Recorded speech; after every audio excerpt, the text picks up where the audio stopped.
കേരളത്തിലെ പ്രധാന ആരോഗ്യ വാർത്തകൾ പങ്കുവയ്ക്കുന്ന ഡോക്ടർ ലൈവ് ടിവിയുടെ ആരോഗ്യവാരം ഹെൽത്ത് ന്യൂസ് വീക്കിലേക്ക് സ്വാഗതം. ഞാൻ ആര്യ.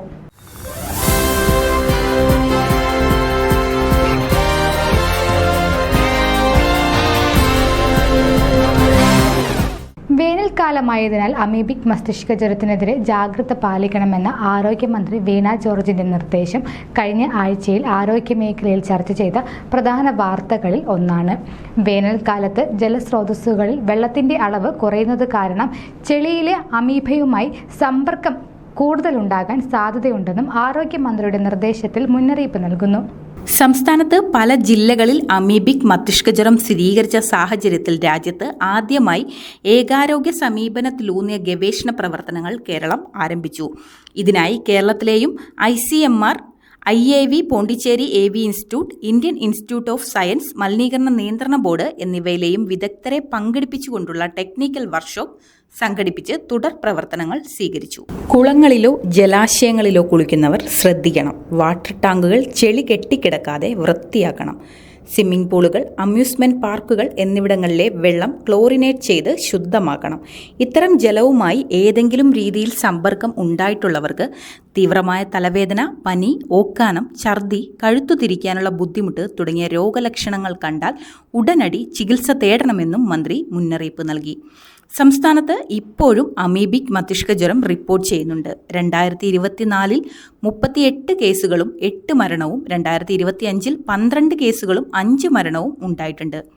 ആരംഭ സമയത്ത് കൃത്യമായി രോഗം തിരിച്ചറിഞ്ഞ് ചികിത്സിക്കുന്നത് കൊണ്ടാണ് അവരിൽ ഭൂരിഭാഗം പേരെയും രക്ഷിക്കാനായത്. ആഗോളതലത്തിൽ 97% മരണനിരക്കുള്ള രോഗമാണിത്. മികച്ച പ്രവർത്തനങ്ങളിലൂടെ കേരളത്തിലെ മരണനിരക്ക് 25% കുറയ്ക്കാൻ സാധിച്ചു. ലോകത്ത് തന്നെ ഇത്തരത്തിൽ രോഗമുക്തി കൈവരിച്ചിട്ടുള്ളത് 11 പേർ മാത്രമാണ്. കേരളത്തിൽ 37 പേരെ രക്ഷിക്കാനായി.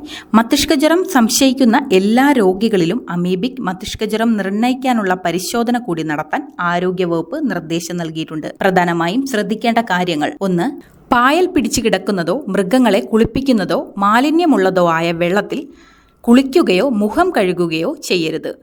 വർഷങ്ങളായി വൃത്തിയാക്കാത്ത വാട്ടർ ടാങ്കിലെ വെള്ളം ഉപയോഗിക്കുന്നവരും ശ്രദ്ധിക്കണം. ചെളി കെട്ടിക്കിടക്കുന്ന വെള്ളത്തിൽ അമീബ ഉണ്ടായേക്കാം. മൂക്കിൽ ശസ്ത്രക്രിയക്ക് വിധേയമായവർ, തലയിൽ ക്ഷതമേറ്റവർ, തലയിൽ ശസ്ത്രക്രിയക്ക് വിധേയമായവർ എന്നിവർ പ്രത്യേകം ശ്രദ്ധിക്കണം. ചെവിയിൽ പഴുപ്പുള്ളവർ കുളത്തിലും തോട്ടിലും കെട്ടിക്കിടക്കുന്ന വെള്ളത്തിലും മറ്റും കുളിക്കാൻ പാടില്ല. കെട്ടിക്കിടക്കുന്ന വെള്ളത്തിൽ കുളിക്കുന്നതും വെള്ളത്തിൽ ഡൈവ് ചെയ്യുന്നതും പരമാവധി ഒഴിവാക്കണം.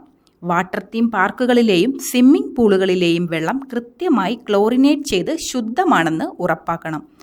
മൂക്കിലേക്ക് വെള്ളം ഒഴുകുകയോ ഒരു തലത്തിലും വലിച്ചു കയറ്റുകയോ ചെയ്യരുത്. മൂക്കിൽ വെള്ളം കയറാതിരിക്കാൻ നേസൽ ക്ലിപ്പ് ഉപയോഗിക്കുക. News desk, doctor live TV. പുതിയ രക്തപരിശോധനയിലൂടെ ഹൃദയാഘാത സാധ്യതയും പക്ഷാഘാത സാധ്യതയും കൃത്യമായി കണ്ടെത്താൻ സാധിക്കുമെന്ന ആരോഗ്യമേഖലയിൽ പ്രതീക്ഷ നൽകുന്ന ഒരു റിപ്പോർട്ടായിരുന്നു കഴിഞ്ഞ ആഴ്ചയിൽ പുറത്തുവന്നത്. 565 രൂപ വിലയുള്ള ഈ വില കുറഞ്ഞ പരിശോധന London school of hygiene and tropical മെഡിസിനിലെ ഗവേഷകരാണ് വികസിപ്പിച്ചത്.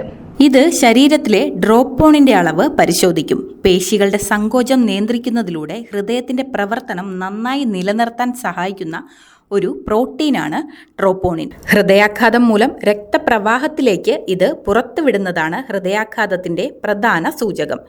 യൂറോപ്പ്, വടക്കേ അമേരിക്ക, ഓസ്ട്രേലിയ തുടങ്ങിയവിടങ്ങളിലായി 62,000 പേരിൽ 10 വർഷത്തേക്ക് പ്രായം, രക്തസമ്മർദ്ദം, പ്രമേഹ ചരിത്രം, പുകവലി നില, കൊളസ്ട്രോൾ അളവ് എന്നീ പരമ്പരാഗത അപകട ഘടകങ്ങൾ അളന്ന ശേഷമാണ് ഈ പഠനം നടത്തിയത്. ഈ പ്രോട്ടീനിനായുള്ള പരിശോധനയിലൂടെ ഹൃദയത്തിനുണ്ടാകുന്ന നിശബ്ദമായ കേടുപാടുകൾ കണ്ടെത്താൻ സാധിക്കുമെന്ന് ഗവേഷകർ കണ്ടെത്തി. ഇത് ഭാവിയിൽ ഹൃദയ സംബന്ധമായ അസുഖങ്ങൾ വരാനുള്ള സാധ്യതയുടെ സൂചനയാണ്. രക്തത്തിൽ ഡോപ്പോണിൻ അളവ് കൂടുതലുള്ള ആളുകൾക്ക് 10 വർഷത്തിനുള്ളിൽ ഹൃദയാഘാതമോ പക്ഷാഘാതമോ ഉണ്ടാകാനുള്ള സാധ്യത കൂടുതലാണെന്നും ഗവേഷകർ പഠനത്തിൽ കണ്ടെത്തി. ഇന്റർമീഡിയറ്റ് ഘട്ടത്തിലുള്ള ആളുകൾക്ക് പരിശോധിക്കപ്പെടുന്ന ഏകദേശം 500 പേരിൽ ഒരാൾക്ക് ഹൃദയാഘാതം അല്ലെങ്കിൽ പക്ഷാഘാതം തടയാൻ ഈ പരിശോധനയ്ക്ക് സാധിക്കും. ഇന്റർമീഡിയറ്റ് ഘട്ടത്തിൽ ആളുകൾക്ക് സ്റ്റാറ്റിനുകൾ നൽകുന്നത് ഹൃദയാഘാതം, പക്ഷാഘാതം എന്നിവയ്ക്കുള്ള സാധ്യത കുറയ്ക്കാൻ സഹായിക്കുമെന്ന് പഠനം ചൂണ്ടിക്കാട്ടി. പ്രത്യേകിച്ച് ഡോപ്പോണിൻ പരിശോധനയ്ക്ക് ശേഷം ഇത് ഉയർന്ന അപകട സാധ്യതയുള്ള ആളുകളെ തിരിച്ചറിയുന്നതിനും രോഗത്തിനുള്ള പ്രതിരോധ ചികിത്സ ഉൾപ്പെടുത്തുന്നതിനും സഹായിക്കും. News desk doctor live TV. സംസ്ഥാനത്ത് പെൺകുട്ടികളിലെയും സ്ത്രീകളിലെയും രക്തസംബന്ധമായ രോഗങ്ങൾക്ക് ചികിത്സാ മാർഗരേഖ തയ്യാറാക്കിയതായുള്ള വാർത്ത കഴിഞ്ഞ ആഴ്ചയിലെ പ്രധാന വാർത്തകളിൽ ഒന്നായിരുന്നു. ആരോഗ്യവകുപ്പ് മന്ത്രി വീണ ജോർജാണ് ഇക്കാര്യം വ്യക്തമാക്കിയത്. വേൾഡ് ഫെഡറേഷൻ ഓഫ് ഹീമോഫീലിയയുടെ മാനദണ്ഡങ്ങൾക്കനുസരിച്ച് ഹീമോഫീലിയ ടെക്നിക്കൽ കമ്മിറ്റിയാണ് മാർഗരേഖ തയ്യാറാക്കിയത്. ആരോഗ്യ പ്രവർത്തകർക്ക് ഇത് സംബന്ധിച്ച് പരിശീലനം നൽകുന്നതാണ്. ഇതിലൂടെ അമിത രക്തസ്രാവം മൂലം ബുദ്ധിമുട്ടുന്ന പെൺകുട്ടികൾക്കും സ്ത്രീകൾക്കും ഏകീകൃതവും ഗുണമേന്മയുള്ളതുമായ ചികിത്സ ഉറപ്പാക്കാനാകുമെന്നും മന്ത്രി വ്യക്തമാക്കി. രക്തം കട്ടപിടിക്കുന്നതിൽ വരുന്ന തകരാറുകൾ മൂലമുണ്ടാകുന്ന ഹീമോഫീലിയ രോഗത്തെക്കുറിച്ച് അവബോധം നൽകുന്നതിനായാണ് എല്ലാ വർഷവും ഏപ്രിൽ 17 ലോക ഹീമോഫീലിയ ദിനമായി ആചരിക്കുന്നത്. Access for all women and girl bleeds too എന്നതാണ് ഈ വർഷത്തെ സന്ദേശം. ഹീമോഫീലിയ ബാധിച്ച സ്ത്രീകൾക്കും പെൺകുട്ടികൾക്കും രോഗനിർണയത്തിലും ചികിത്സയിലും തുല്യത ലഭിക്കണം എന്നതിനാണ് ഈ തീം ഊന്നൽ നൽകുന്നത്. News desk doctor live TV. ദിവസവും ജോലിക്ക് പോകും മുൻപ് പങ്കാളിക്ക് സ്നേഹത്തോടെ ചുംബനം നൽകുന്നത് ആയുസ് വർദ്ധിപ്പിക്കുമെന്ന് റിപ്പോർട്ടുകൾ. ഇത്തരത്തിൽ ചുംബനം നൽകുന്ന പുരുഷന്മാർ ചുംബനം നൽകാത്തവരെ അപേക്ഷിച്ച് 4 വർഷം കൂടുതൽ ജീവിക്കാനുള്ള സാധ്യത അധികമാണെന്ന് അമേരിക്കൻ മനഃശാസ്ത്രജ്ഞൻ ആയ ജോൺ ഗോട്ട്മാൻ അഭിപ്രായപ്പെടുന്നു. The diary of a CEO പോഡ്കാസ്റ്റിലാണ് പ്രൊഫസർ ഗോട്ട്മാൻ ഇത്തരത്തിൽ അഭിപ്രായപ്പെട്ടത്. 1980 നടത്തിയ ഒരു പഠനം ഇതിനെ ശരിവയ്ക്കുന്നതായി Indian anaesthesiology and interventional pain മെഡിസിനിൽ ഫിസീഷ്യൻ ഡോക്ടർ കുണാൽ സൂഡും ചൂണ്ടിക്കാണിക്കുന്നു. പങ്കാളിക്ക് നൽകുന്ന സ്നേഹചുംബനം മൂഡ് മെച്ചപ്പെടുത്തുന്ന ഹോർമോണുകളെ ഉൽപ്പാദിപ്പിച്ച് സമ്മർദ്ദം കുറയ്ക്കാനും ബന്ധത്തിന്റെ നിലവാരം വർദ്ധിപ്പിക്കാനും സഹായിക്കുമെന്ന് ഡോക്ടർ കുണാൽ വ്യക്തമാക്കി. ഇതുമൂലമുണ്ടാകുന്ന ശാരീരിക ഗുണങ്ങളാണ് ആയുസ് വർദ്ധിപ്പിക്കുന്നത്. ഓക്സിറ്റോക്സിൻ, ഡോപ്പമിൻ തുടങ്ങിയ ഹോർമോണുകളാണ് ചുംബന സമയത്ത് ശരീരം ഉൽപ്പാദിപ്പിക്കുന്നത്. ഇതിനു പുറമെ സമ്മർദ്ദ ഹോർമോണായ കോർട്ടിസോളിന്റെ അളവ് കുറയ്ക്കാനും ചുംബനം സഹായിക്കും. News desk doctor live TV. ആഫ്രിക്കയുടെ കിഴക്കുഭാഗമായി ചേർന്ന് കിടക്കുന്ന ഫ്രഞ്ച് അധിനിവേശ പ്രദേശമായ റീയൂണിയൻ ദ്വീപുകളിൽ ചിക്കൻ ഗുനിയ വ്യാപിക്കുന്നതായ റിപ്പോർട്ടുകൾ ആരോഗ്യ മേഖലയിൽ വലിയ ആശങ്കകൾക്കാണ് വഴിവെച്ചത്. ഈയൊരു സാഹചര്യത്തിൽ കേരളം കരുതിയിരിക്കണമെന്ന് ആരോഗ്യവകുപ്പ് മുന്നറിയിപ്പ് നൽകിയിരുന്നു. 2006-2007 കാലഘട്ടത്തിലാണ് ഇതിനു മുമ്പ് വ്യാപകമായ ചിക്കൻ ഗുനിയ ബാധ ഉണ്ടായത്. അന്ന് റീയൂണിയൻ ദ്വീപുകളിൽ തുടങ്ങി നമ്മുടെ നാടുൾപ്പെടെ ഏഷ്യൻ രാജ്യങ്ങളിലേക്ക് രോഗം വ്യാപിക്കുകയായിരുന്നു. എണ്ണത്തിൽ അത്രത്തോളം ഇല്ലെങ്കിലും റീയൂണിയൻ ദ്വീപുകളിൽ ഇപ്പോൾ ചിക്കൻ ഗുനിയയുടെ വ്യാപനമുണ്ട്.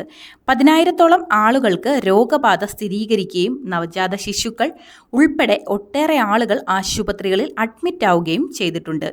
ഇതിനെ തുടർന്ന് ലോകാരോഗ്യ സംഘടനാ വിദഗ്ധരുടെ യോഗം വിളിച്ചു ചേർക്കുകയും സ്ഥിതിഗതികൾ വിലയിരുത്തുകയും ചെയ്തു. ഈ പശ്ചാത്തലത്തിലാണ് ആരോഗ്യവകുപ്പ് ജാഗ്രതാ നിർദ്ദേശം നൽകിയതെന്നും മന്ത്രി വ്യക്തമാക്കി. സംസ്ഥാനത്തെ പ്രതിരോധം ശക്തമാക്കാൻ ജില്ലകൾക്ക് നിർദ്ദേശം നൽകിയിട്ടുണ്ട്. മഴക്കാലപൂർവ്വ ശുചീകരണം എല്ലാ തദ്ദേശ സ്ഥാപനങ്ങളും കൃത്യമായി ചെയ്യണമെന്നും മന്ത്രി അഭ്യർത്ഥിച്ചു. ആർബോ വിഭാഗത്തിൽപ്പെടുന്ന വൈറസുകളാണ് ചിക്കൻ ഗുനിയയ്ക്ക് കാരണം. ഈഡിസ് വിഭാഗത്തിൽപ്പെടുന്ന കൊതുകുകളാണ് രോഗാണുവാഹകർ. രോഗാണുക്കളായുള്ള കൊതുക് കടിച്ച് 2 മുതൽ 12 ദിവസങ്ങൾക്കുള്ളിൽ രോഗലക്ഷണങ്ങൾ പ്രത്യക്ഷപ്പെടാം. News desk doctor live TV. ആരോഗ്യമേഖലയിൽ സംഭവിക്കുന്ന പുതിയ പുരോഗതികൾ, ഗവേഷണ ഫലങ്ങൾ, പ്രതിരോധം, ആരോഗ്യ സംരക്ഷണ മാർഗങ്ങൾ എന്നിവ നിങ്ങളുമായി പങ്കിടുന്ന ഡോക്ടർ ലൈവ് TVയുടെ ഈ ആഴ്ചത്തെ ആരോഗ്യവാരം ഹെൽത്ത് ന്യൂസ് വീക്ക് ഇവിടെ അവസാനിക്കുന്നു. കൂടുതൽ ആരോഗ്യ വാർത്തകൾക്കായി ഡോക്ടർ ലൈവ് TV സബ്സ്ക്രൈബ് ചെയ്യുക. നിങ്ങളുടെ വിലപ്പെട്ട നിർദ്ദേശങ്ങൾ കമന്റായി രേഖപ്പെടുത്താനും മറക്കണ്ട. Stay healthy.